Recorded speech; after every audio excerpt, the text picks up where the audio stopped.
What is up, guys and gals? I am Jay with Prepared Citizens. I thank you so flipping much for stopping by. Guys, I hope this video finds you well. We're going to talk today about something very important. It's called pressure bandages. Guys, everybody needs a good pressure bandage. You should have one in your medical kit. If you don't have one, you should know how to make one in a pinch, okay? So right now, today, we're just going to kind of go through what I got laid out here, and I'm going to explain why pressure bandages are important. Now I'm going to show you how to make one with a Slushman and compressed gauze, because if you haven't noticed, if you haven't checked out the Minuteman IFAC that Prepared Citizens we sell at our store, this is going to be the devices you're going to use to make a pressure bandage if you need one. And we're going to go over that today. So getting a little bit of backstory, I'm a former Army infantryman. This is a medical kit that I carried in the military. Right on the outside, what you're going to notice here is a tourniquet, a CAT Gen 4 tourniquet, because Gen 4, when I was in, that was the latest and greatest. And as you can tell, I never used it. Thank goodness. So opening up, here's what your standard infantryman carried. This is what was in all of our kits. We got some compressed gauze over here, a 4-inch pressure bandage here, got some medical tape, got some gloves, and over here is an MPA. We'll talk about MPAs in another video one day. Not today, though. Today is all about pressure bandages, because they don't need to feel left out. Pressure bandage is something that you could use quite often. It's not going to be necessarily your extreme measure as per se like a tourniquet, but it is for severe bleeding, maybe venous vein bleeding that's pretty bad, but not immediately life-threatening. You need to put some pressure on it. Pressure is going to be your best friend when it comes to stopping bleeding, period. And this is the most common pressure bandage you're going to find. This is called an Israeli bandage, and we're going to talk about how to use it. So this is what it unfolds. This is one that I use in my training classes. It gets used a lot. That's why it's still pretty. But anyway, you got just a little bit of gauze up under it, and you got this weird little Y-shaped-ish thing, and we're going to talk about how to use that. So first things first, to apply a pressure bandage, and let's just say, I don't know, we're just general spot here. Say I got me a boo-boo, okay? Got a good boo-boo up here. It needs a pressure bandage. So first things first, this thing's very hard to get started if you're by yourself. Applying this to someone is much easier than applying it to yourself. And that's why I do say when it comes to medical devices, you want to test applying it to yourself, because you may not have someone there to test it on. Okay, now that we got this started, we've got our band through here. And you can see how I put it through. Now, this is going to help apply pressure. Once I go backwards, and see, it's hard to do, I'm telling you, by yourself.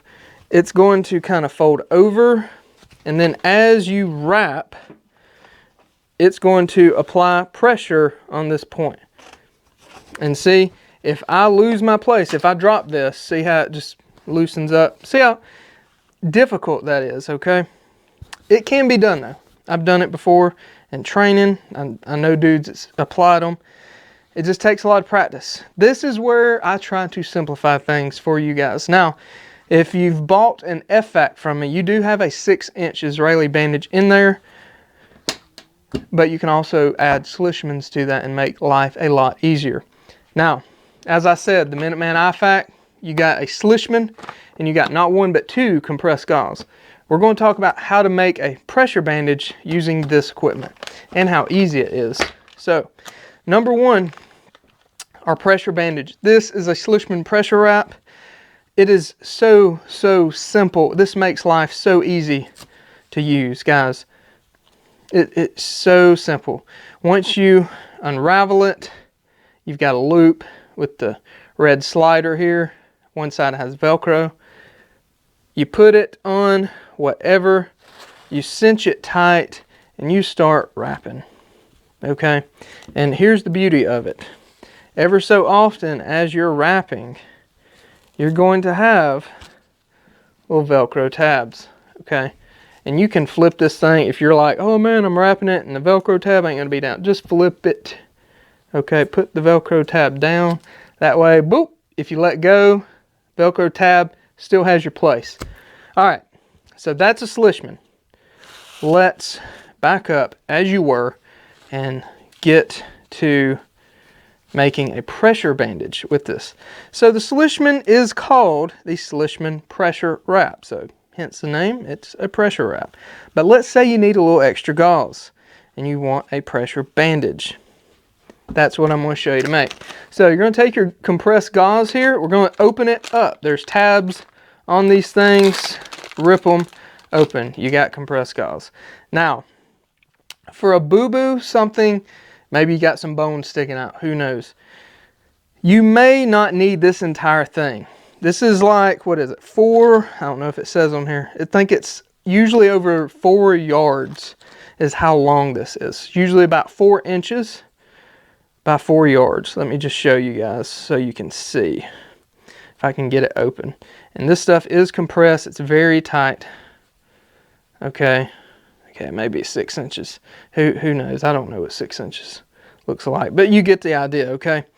If you need a pack a wound or something like that, this is what you're going to use. All right, but let's say we just need to get a boo-boo stopped bleeding. All right, so let's go ahead and make us a good little ball of gauze. Now this kit, and see if you got this hand, because chances are in an injury like this you'll probably still be able to use your hand. If not, guess what, if there's still fingers there, run the excess through the fingers that you don't need, just to keep it out of the way and from pulling away. All right, so you got your boo-boo. All right, let's say we're going to keep that pressure on it. Now, our Slishman, we're going to take that loop that I showed you earlier that you put the extremity through. I'm going to try to make it bigger. And you can prep these how you want, guys. You don't have to leave it how it comes in the pack. You can make that loop bigger, smaller, whatever you want to do. All right, so just for simplicity's sake, let's go ahead and get everything through. Now let's pull this. And like I said, if I got 2 hands, it is a little easier. But you can actually go ahead and hold some pressure there. And see, now my gauze is held in place. So now let's wrap, okay? Let's just wrap like the Slishman intended life to be. Just wrap it. When in doubt, just wrap it. And you can make this look pretty good. I'm just showing you guys.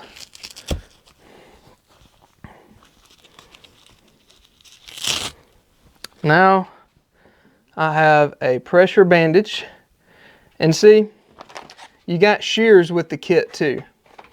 So if you want, take your shears. Do not take a knife. Do not, I repeat, do not use your pocket knife in an event like this. No pocket knives, shears. And you would cut the excess off. You could actually do that before you get started if you're being smart, unlike me. But I'm just trying to do this quickly, so I have it completely wrapped. It's not going anywhere. As we unwrap, you'll see, and see, that's the beauty. If I would have lost my place, because blood is slippery, guys, blood is slippery. I recommend, if you don't know who you're treating, if it's ooey and gooey and it ain't yours, don't get it on you, okay? There's time and place for that kind of stuff. This ain't it. And there you go. So that was our boo-boo. That's how we started, okay? Just make sure your clump of gauze is on the boo-boo, okay? And you're not going to hit it like that if it's a real boo-boo. But anyway, guys, I just want to show you guys. It is easy. It's very doable, especially if you do a little bit of training with it. Guys, speaking of training, come get in-person training. Watch all this stuff. It is good for you. It's good to get these reps in. You can buy this stuff and do this at home. Now that I've taken this gauze out of the pack, guys, I don't have to throw it away. If I'm training, I can reuse this, okay? I can reuse this. I've got some gauze in there I've been using for a while. Now, at the end of my training classes, we throw that away, but for me personally, I can keep this out and we can keep using it, okay? You'll probably see this again in another video. speaking of training and doing that kind of stuff though, please sign up on my email list. I got some big news that's going to be coming out soon when it comes to training and helping you guys get some hands-on training at a super affordable cost. Please sign up on the email list, preparedcitizenstg.com. Go there. I got medical kits. Pick you up a Minuteman IFAC. Pick you up a FFAC, the family first aid kit. It is the ultimate road companion you're going to have in your vehicle to keep you and your family at the best health possible in the worst situations. Okay, full march algorithm is covered in that kit. It's the ultimate kit that's just completely covered all bases. And what else? You can expand these. You can add chest seals, MPAs. That's on the website as well if you want to expand it. Guys, if you need a pre-programmed radio, also hit me up. It's on the website. Get them shipped to your door, program for your area. Very cool. And it's good to have that level of preparedness, because medical and comms are the most overlooked stuff in preparedness that I've noticed. And I don't think it's because people intend to. It's because it's kind of uncharted territory for most people, and that's okay. That is what I'm here for, to help you guys. And if there's something I can't answer, I can promise you I can find you someone that can answer it, okay? So please do not hesitate to ask questions about any of this stuff. Do not overcomplicate this stuff, guys, please. It's a pressure bandage, gauze on boo-boo, pressure on the boo-boo, okay? You're making something to keep pressure on the boo-boo. Can you improvise this stuff? Sure, you can. But I do not recommend improvising any of this stuff. Have the right equipment on you, okay? I can't stress that enough. Having the right equipment can literally save someone's life. Has saved many lives. I mean, there's plenty of reports and research out there that prove that. So, excuse me. So please look into this stuff. If you have any questions, let me know. Guys, I think that's all I got for you on today's episode. If you need anything else, please drop it in the comments. Let me know. And guys, I'll see you on the next one. Have a good day. Remember to be an asset to everybody around you, not a liability. And I'll see you on the next one. God bless.